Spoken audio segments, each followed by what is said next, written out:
The views and opinions expressed in this podcast are simply that, opinions. All are presumed innocent until proven otherwise in a court of law.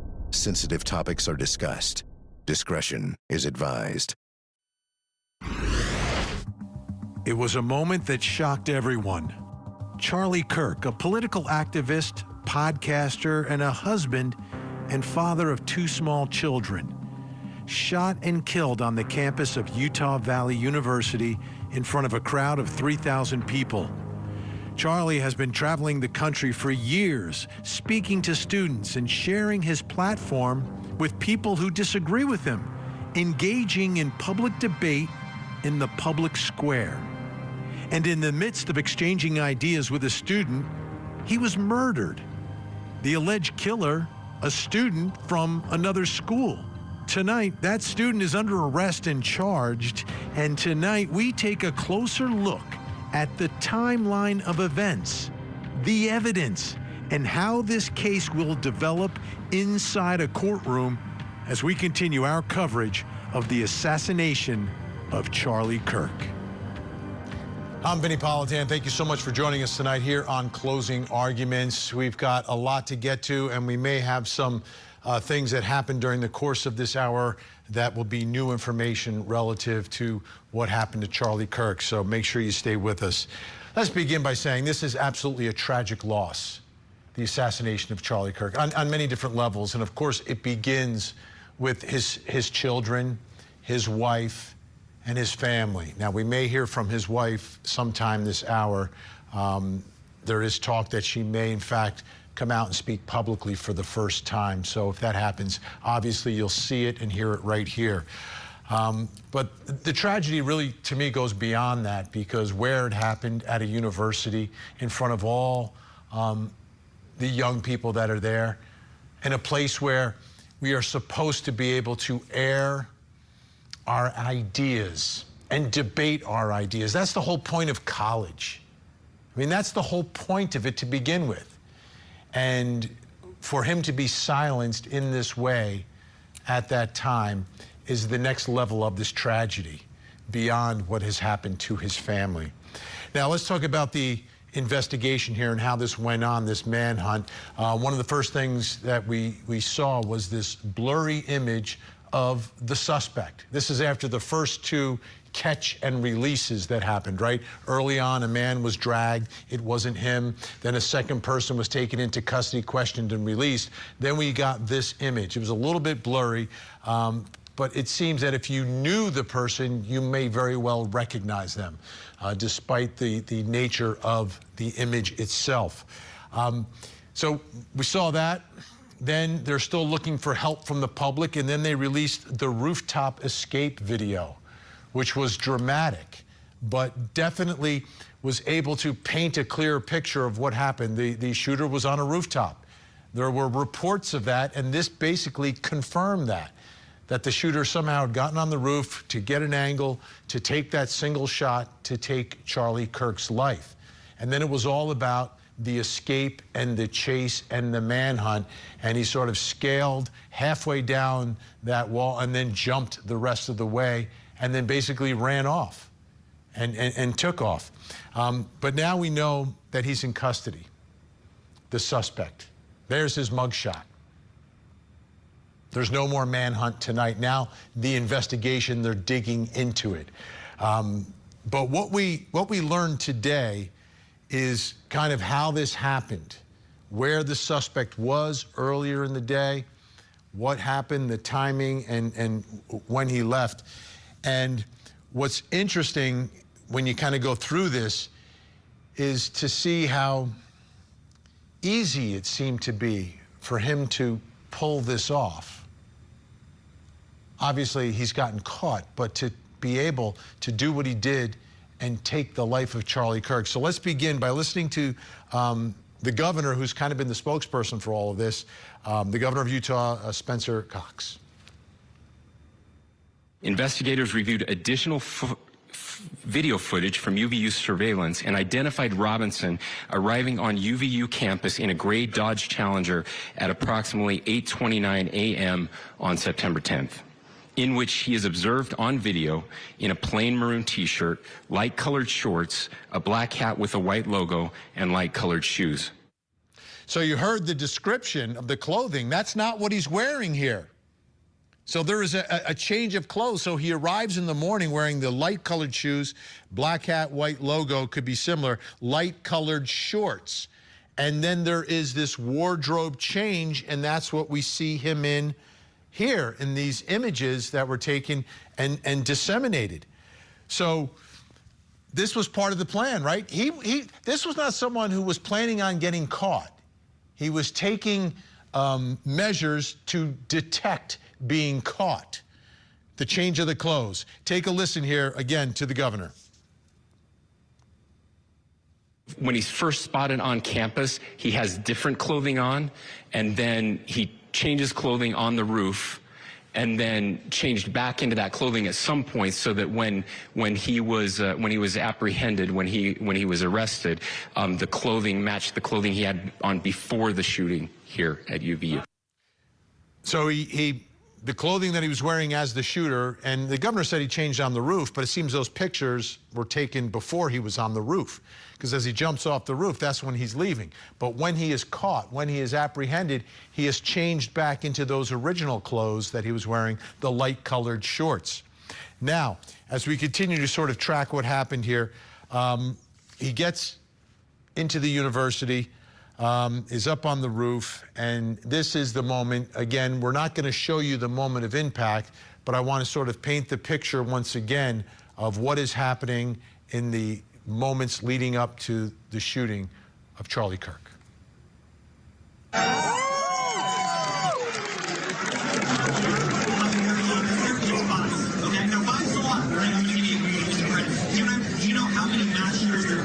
In America over the last 10 years. Counting or not counting gang violence? Great.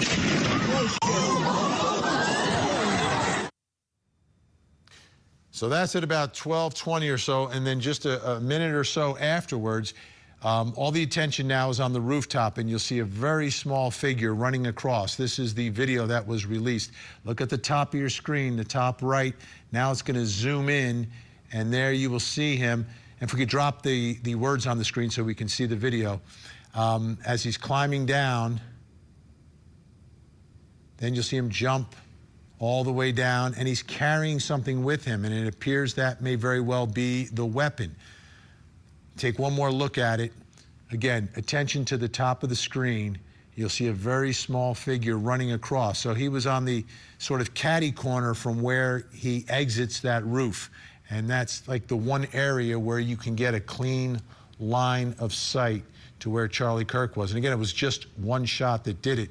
People all along wondering, well, where's the weapon? It looks like he is carrying something that is draped with some sort of a blanket or towel over it. And then he takes off. And as he takes off, the camera still captures where he's going, across the grass in the back of the parking lot. Then he's going to get to the road, and as he gets towards that road, there are cars going back and forth, and he has to sort of wait for a moment. So there are going to be witnesses that were in these cars that saw him take off at this moment. And then he heads off into the area where we believe the gun is then left. Here's the governor talking about the weapon. The content of these messages included messages affiliated with the contact Tyler, stating a need to retrieve a rifle from a drop point, leaving the rifle in a bush, messages related to visually watching the area where a rifle was left, and a message referring to having left the rifle wrapped in a towel. The messages also refer to engraving bullets and a mention of a scope and the rifle being unique. So what's interesting there is we're not getting a clear timeline. I think a lot of people have interpreted that statement as a message that was sent before the shooting. I've interpreted it as after the shooting, as he needs to retrieve the rifle from where he left it, because the description of where he left it is similar to where they say they found it. But again, more details and more clarity will come as we get more and more information. Right now, I want to bring in a special guest. His name is Colby Davis. He's a senior at the school where this all happened, Utah Valley University. Colby was in the crowd when Charlie Kirk was shot and killed. Colby, thanks so much for joining us to give us this perspective, which is probably the most important perspective because this happened at your school, at an event where you were. I want to understand your day. Describe the atmosphere when you got there and what it was like in the crowd for this event.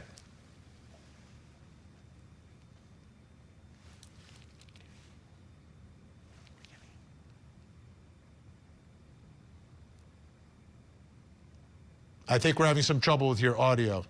Do we have it fixed? Let's give Colby a moment. Do we have it?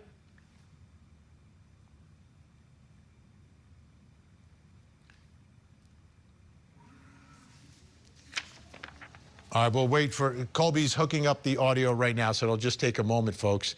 But this image is from Colby, and as you take a look at it, that's sort of his perspective that day at the event, and you see so many young people there for this event. Let's bring in our think tank as we take care of Colby's audio. We have Colby. Okay. Colby, can you hear me? Sorry about that. No, not a problem. Not a problem at all. So let's get back to that first question. Describe the atmosphere when you got there and what it was like. Yeah, I received a flyer from my buddy a couple of weeks prior, and there was a buzz. Turning Point, the UVU Turning Point chapter did a great job advertising for this event. There were flyers all over campus. People were excited. I arrived a little early. I had plenty of homework to do, and I remember walking by the courtyard where the event took place, and I stopped at their table. I took a couple flyers. I took a little pocket constitution with, said some greetings to some of the workers there. They were all very, very kind. And I went and did some homework till about 20 minutes before the event when I walked into the courtyard to meet my friend. I remember the buzz when, the person came out to announce Charlie, and then he walked underneath a little bridge area and everybody just erupted. It was such a cool spirit there. You could feel the patriotism in the air. The questions were great. This was only the second question until the event took place, which horrible. It was electric, to say the least. Just very, very patriotic. You could almost cut the patriotism in the air. Now, in terms of what it was like, was this, my interpretation has been that it's just open. It's just like anyone could walk in. It wasn't a ticketed event. It wasn't cordoned off. So part of the atmosphere was just show up. Am I correct? Yeah, of course. I signed up, I registered about a week before, and I had a QR code ticket. I thought they were going to schedule people to be there to scan your QR codes to maybe ask a question. But when I arrived there, it kind of dawned on me, okay, this is just, everybody's welcome. And so when I walked into the courtyard, it was packed. Just, you could walk in from 10 different places. Now, were there any protesters there? Was there a section of people who were there to try to maybe disrupt or just voice their opinions in opposition to the event or to Charlie? Of course. In the photo that's on the screen right now, you can see the railing up there. Just to the right of that, there were some protesters who were blocked off from being right above Charlie. Earlier in the day, they were hanging flags in protest right above where Charlie would have been sitting. But when I arrived a couple hours later to the scene of the event, they had moved them directly from where they would have been above him, and they were off to the side. And there were some in the crowd as well. There were plenty of them, and they were making their voices heard. But the ones right above him had been moved. So it seemed as they were trying to take some precaution to keep protesters away. Gotcha. All right, let's get to the moment now. Describe what the moment was like and what's going through your mind. Is there a realization of what is actually happening? So The first question took about 15 minutes, and then there was about a 2-minute buffer period, and the second question got up, and they had exchanged a few sentences until Charlie started to respond. And I just remember hearing that bang. And I looked at my buddy at the time, and we were both very familiar with firearms growing up in small towns. And we had puzzled faces on our face because it didn't sound loud enough to be a large firearm. That sounded almost as if it would have been a 22 up close, something small caliber. It wasn't until we started hearing the gasps and the screams when we were then pushed over as everybody was ducking for cover. That's when it started to dawn on me, was when I was trapped underneath other people. I still have scrapes on my knees from having my knees pinned against the concrete. Then I remember my friend looking up at me and just saying, "Run." And I remember we stood up and everybody was pushing. We were trying to do our best to stay calm, kind of realizing what's happened is this is all happening in 10, 15 seconds. But when you're in the moment, it feels like eternity. And I remember getting up and running and seeing a mother holding her baby and just realizing this is chaos. This is evil. This shouldn't be happening here at my school. This is somewhere where we're supposed to come and learn. Part of the thing of UVU that students always say is like, nothing happens here. Like, we don't have a football team. We come here to go to school and get our degree. We're not the most popular school in the state. That's just how UVU is kind of thought about in the student body sometimes. And just that fact when that's dawning on you, we were running through the building and I turned to the people I was with and I said, my car's closest, it's in the parking garage and it's connected through the university. And as we're running through the university, I start to hear people behind me saying, "Charlie's shot, Charlie's shot." And that's when it really started to dawn on me, and we kicked it into high gear and we're sprinting through the halls. And we ran up into the second level where it connects into the parking garage, and I see teachers down below start to drop the metal gate doors, closing off the doors, saying, "Everybody, there's a shooter, there's a shooter." It's every student now knows the protocol when you're in school. They always go over the protocol. Okay, this is what we're going to do when there's a school shooter, but you never think it's going to happen to you. And those were the thoughts running through my mind, and your adrenaline sky high. This is your fight or flight survival mode. And we make it to my car. We get inside my car, and me and my friend are turning to each other, like just praying that the shooter doesn't come to the parking garage, because we don't know where the shooter went, if he's still firing shots. And after about 10 minutes, we realize, okay, we think we're good. And this parking garage is gridlocked. And that's when I had caught a MAGA hat that some of Charlie's employees threw out, and I had put it on my dash as I was getting in my car. And an older gentleman saw it and made eye contact with me. He had caught one of those hats as well. And I rolled down my window and I said, "Sir, what'd you see?" And he said he was really up close and he didn't think he'd make it. And I remember I was on the phone with my dad just trying to hold back tears, because your hero just got shot at the event you want to be at. And all those emotions came dawning on you. And yesterday was, for me, worse than the day of the accident, because my adrenaline was so high all day that I was not in a normal state. But yesterday when I woke up and I turned on the TV, I look at my phone and you really realize what happened is real.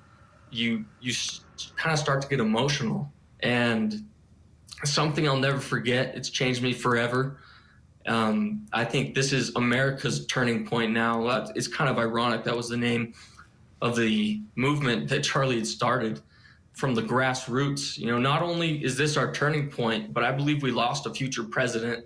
I saw videos of Charlie asked if he was going to be president, and he said he thinks he's causing more of a change now.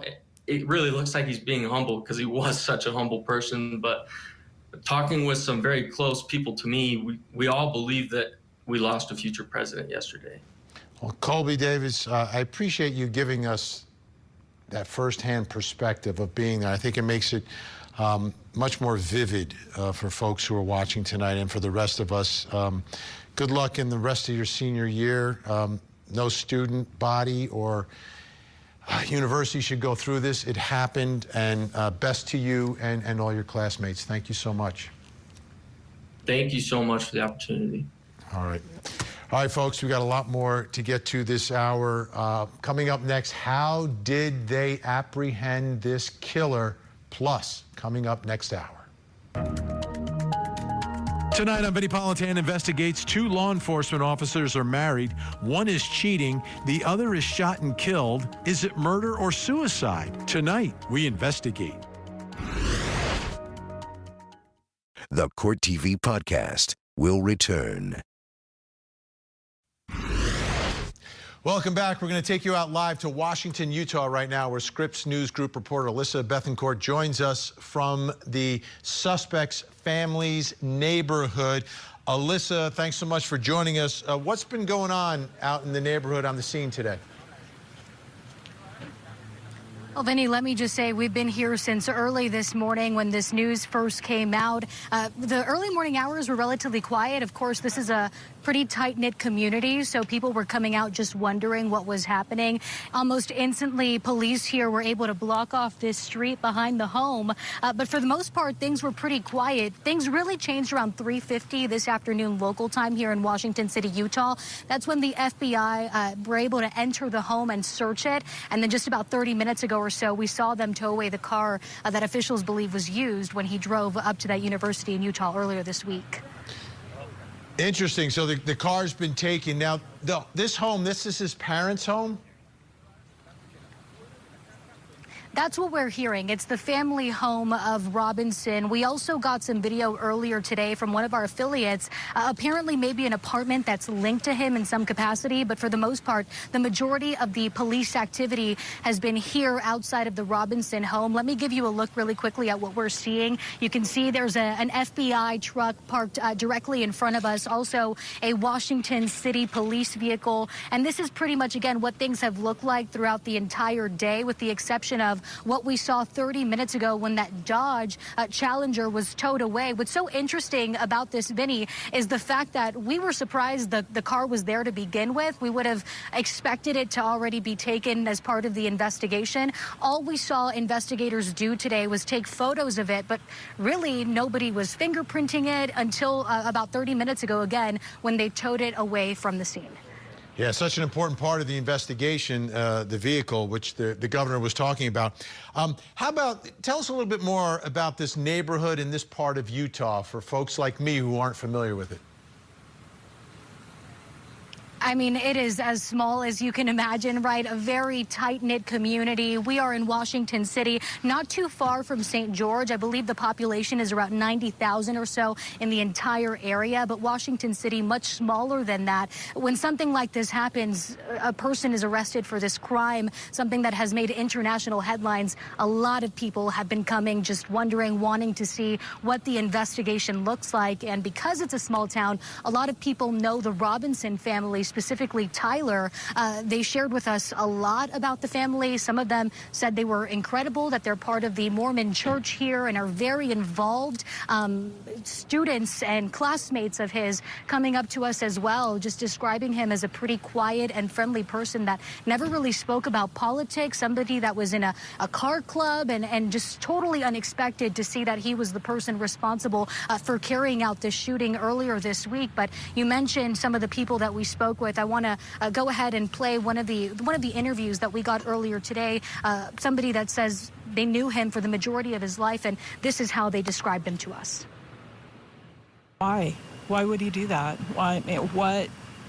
What was he thinking? Because he's smart and he's cute and he's part of our neighborhood. I saw him grow up. I would have never thought that.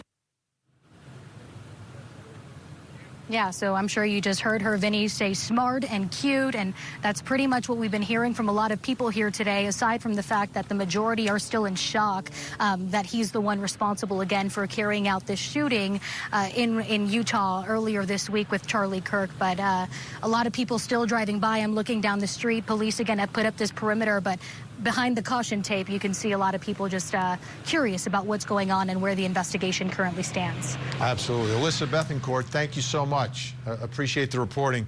Folks,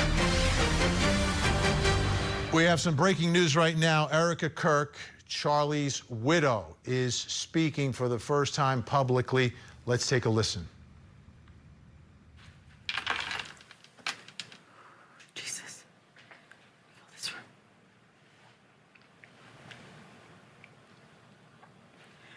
Good evening. My name is Erica Kirk. Charlie Kirk is my husband. I first want to thank the local, state, and federal law enforcement who worked tirelessly to capture my husband's assassin so that he can be brought to justice. I want to thank the first responders who struggled heroically to save Charles's life,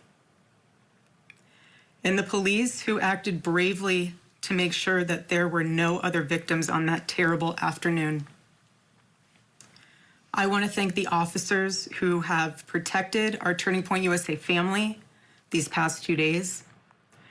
And I want to thank the Turning Point USA board, the COO, Justin Strife, and my husband's chief of staff, the amazing Mikey McCoy, for all their work in these terrible days to be the stability for our family and for the wider Turning Point USA family as well. My heart is with every one of my husband's employees who lost a friend and a mentor. I want to thank the staffers of his amazing Charlie Kirk show who helped him broadcast from this studio, this chair. Every day he loved it. He loved what he did. I want to thank the millions of people who have shown their love for Charlie here in Phoenix, across America, and worldwide.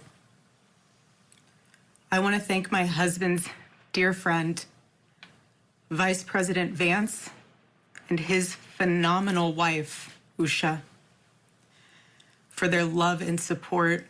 You guys honored my husband so well, bringing him home. You both are tremendous. I want to thank President Trump and his incredible family for the same. Mr. President, my husband loved you.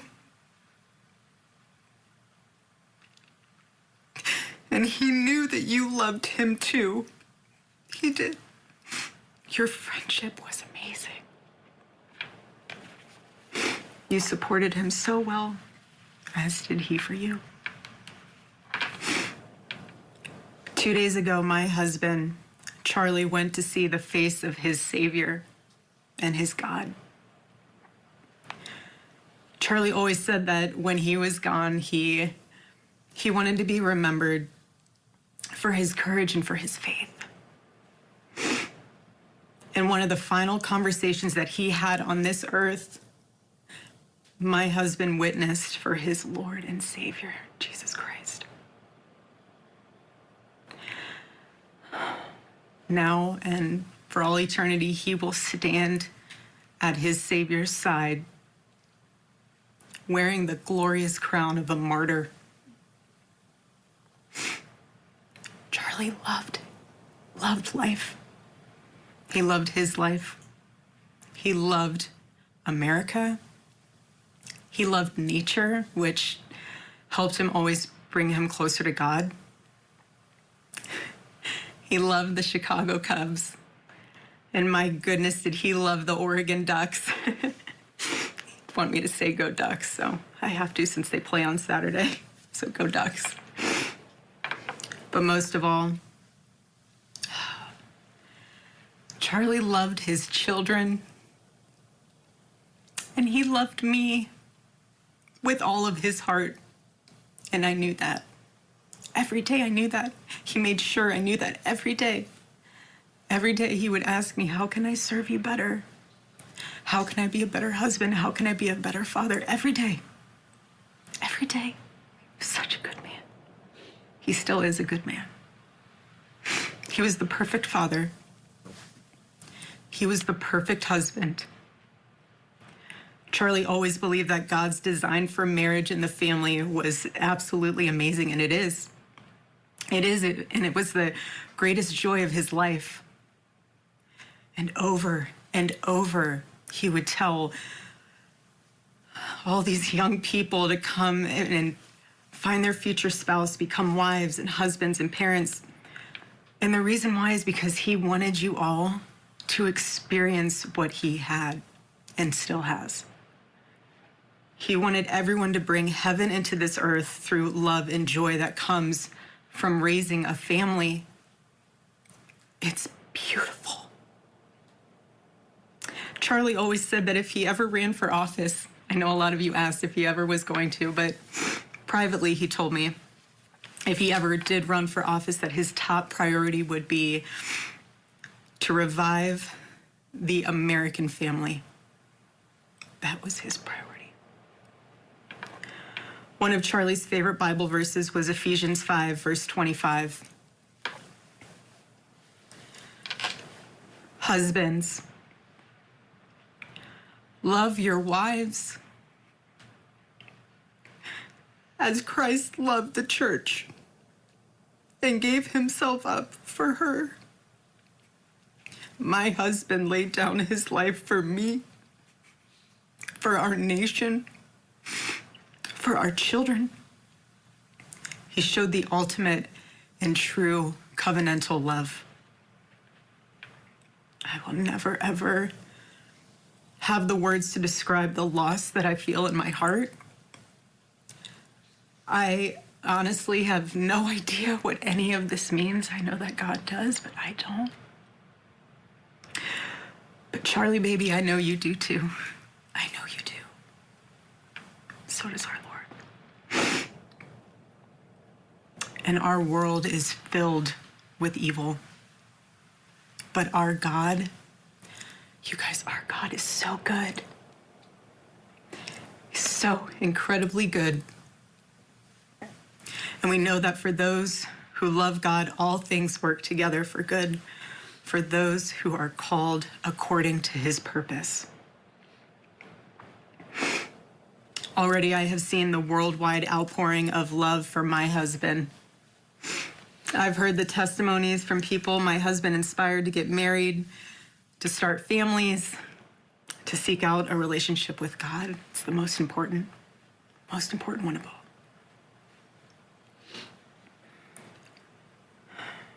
The evildoers responsible for my husband's assassination have no idea what they have done.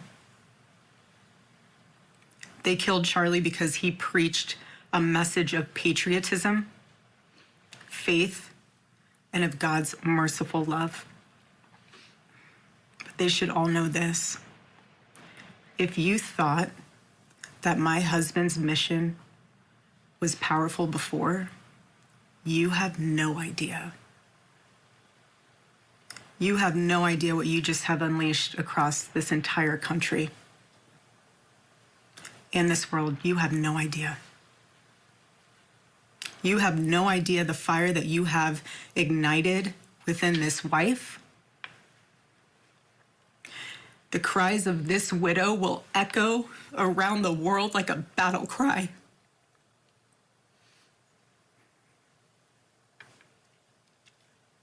To everyone listening tonight across America, the movement my husband built will not die. It won't. I refuse to let that happen. It will not die. All of us will. We'll be back. Now, back to the Court TV podcast. Side by side, what a contrast. On the left, Charlie Kirk, a man who wanted to exchange ideas and debate the big issues of the day. On the right, a man who wanted anything he didn't believe in silenced. The accused assassin of Charlie Kirk. Incredible contrast between those two. I want to bring in our think tank who's been standing by patiently tonight with all this breaking news. Joining us, criminal defense attorney Josh Coles-Rude, former law enforcement officer and host of the Strong Enough podcast, Claudia King, and entertainment host Holland Reed. Thank you, everyone, for being here. This is a story that obviously has impacted a lot of people on many different levels, and I think you all bring something, a unique perspective tonight that I'd like to hear from. Josh, I'll begin with you. he's been captured, he's been caught. We heard the governor talk about this is going to be a death penalty case. What are your thoughts about how this all will proceed from this point forward? Yeah, sure, and thank you. You know, there are a few legal perspectives that I haven't really heard anybody talking about. The first is there might be a clergy penitent privilege, Rule 501, where a person who confesses to a pastor, in this case it would be the youth pastor, those statements may not be able to come in. And it'll be interesting to see, you know, how that plays out. Also, whenever there is an element of a political assassination, the Patriot Act, it's triggered. And what that does is it allows the government to investigate things in a way they wouldn't ordinarily be able to do. And in this case, there's an element of domestic terrorism. And what that means is the government now is going to focus on the group of people who enabled Mr. Robinson to commit the homicide, the assassination. So anybody on the Discord server that was in his group, that was, liking the comments, that gave him any type of encouragement, they're now going to be liable for criminal conspiracy. And then finally, we're all wondering, once he gave himself up, whether or not the police officers read him his Miranda rights. Now, there is an exception to that rule, a public safety exception. Is New York versus Quarles. And here, we just don't know yet. My gut instinct is that they didn't. And it's because there's an ongoing threat and they're allowed to ask them questions. And here, they're looking for the co-conspirators. And, that's going to be the next stage of development going forward. Really interesting perspective that I haven't heard anywhere else. Claudia King, this case and the investigation and the evidence, what are your thoughts about how all this went down and the interaction of law enforcement looking for help from the public to capture this suspect? I think that the public did an excellent job, and I think the public was very involved with law enforcement from the start. As far as the investigation goes, there's going to be a lot to go through, and I think even if there isn't a statement from the suspect, it may not matter because they're going to be able to look at all sorts of cell phone evidence. It was clear at one point in one picture he did have a cell phone in his pocket. Doesn't mean it was on, but if it was, they'll be able to geofence that in different locations. Also, because of the crowds there's going to be tons of cell phone footage and also just security camera footage throughout the campus and then probably along his travel routes as well. So I think that law enforcement has a lot to go through, and thank goodness that the public and his family were willing to step up and help out and bring this suspect to the right place so that we can figure out what happened. Holland, I'm interested in your perspective here tonight. You and I are kind of in the same business where we speak for a living. We speak publicly for a living. Sometimes we speak in crowds. Sometimes it's just on television. What do you think is going to be the impact of this? Do you think people may shut down and not be as willing to speak their mind in areas of controversy where people don't necessarily agree, like anything political these days? Vinnie, we're on the same page here. It is literally the universal nature of openness. It will put you in jeopardy of losing everything, and clearly including your life. And my heart goes out to the family. I just can't believe that he was actually willing to have these open conversations. And while I was not a big fan, I was willing to hear and listen what he had to say on different realms, which I do on a regular basis as a view. And I'm sure you might have gotten threats at some point in your career and life for being so opinionated. So being so outspoken cost you, and this cost him his life. And being so passionate about what you believe in costs you your life. And that's where the discourse is. And hopefully this is the turning point point where we can say everyone's going to lose something moving forward if we do not come to an agreement where death is not the answer. It's just not the answer. The public conversations are the answer. But I do believe even someone so much as Angela Rye was in a space answering from conservatives just recently. And she listened, but thank God she's still alive to speak her truth. And I believe everyone has a voice. Everyone has that. But social media's voice goes so far that you don't know who you're going to reach. I've been approached in a grocery store before from someone I can't even believe would recognize me from a hole in the wall. And I know that most people on these platforms have that situation at some point in their life, and it is scary. But if we don't keep speaking up, I don't need us to be lambs to the slaughter, but we all have to still speak our minds and fight for the thing that we literally came to this country for, was our rights, our freedom of speech, our freedom to get along in different cultures and religions. And if we can't come together over some of the most powerful people, then I don't know. I don't know. It gives me, I'm giving Harvey Milk, and I'm not going to compare any of these people, but you can see that people that fought for peace, Martin Luther King, they fought for peace. They, no matter what you're fighting for, you're supposed to have the right to live in your bedroom, think what you think, do what you do. This is America. Like, what's going on? We need to be able to speak to one another and exchange ideas, debate it, and we don't have to agree to everything. Josh Colesrud, Claudia King, Holland Reed, I know our time was short tonight, but it was very valuable. Thank you so much. When we come back, I'll reveal something else you need to know tonight, plus coming up next hour. Tonight on Vinnie Politan Investigates, the tragic death of Officer Ellie Shea, married to another officer, is found shot to death in their home. Was this murder or was this suicide? Tonight, we investigate. This is the Court TV Podcast.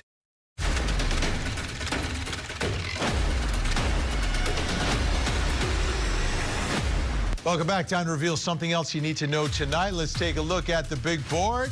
The trailer has been released. Hulu's new scripted series, Murdoch, Death in the Family, premieres on October 15th. Take a look at some of the newly released trailer. Find her? One still missing. You get these kids to keep their mouth shut, and parents too. How bad is this for us? I'm working on a story. The Murdochs have a history of trying to cover things up. You happen to run into any of Mr. Illick's medication? And you think he's taking it again? What else is there that I don't know about? We got to have each other's backs. Family first. That looks good. That looks good. Telling the story through the eyes of Mandy Matney, the reporter who really broke this story wide open. Got to check it out. That'll be on Hulu. All right, folks, take a look at your screens. We have a missing child who needs your help tonight. This is Connor Allen Gross, 17 years old, missing out of Fruitland Park, Florida since the 2nd of September.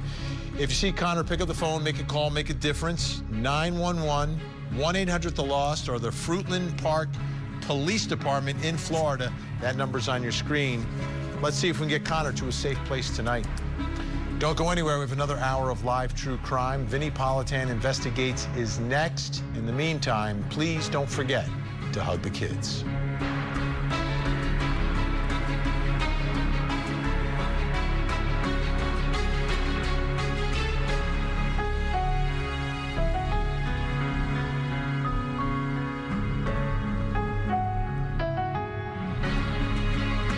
There you have it. If you want to see more in-depth reporting on the latest true crime stories, you can see me every weeknight, 8 p.m. Eastern on Closing Arguments. Thank you so much for downloading. And as always, please don't forget to hug the kids. This podcast is a production of Court TV. Go to CourtTV.com for more content, trials on demand, and to find out how to watch Court TV in your area.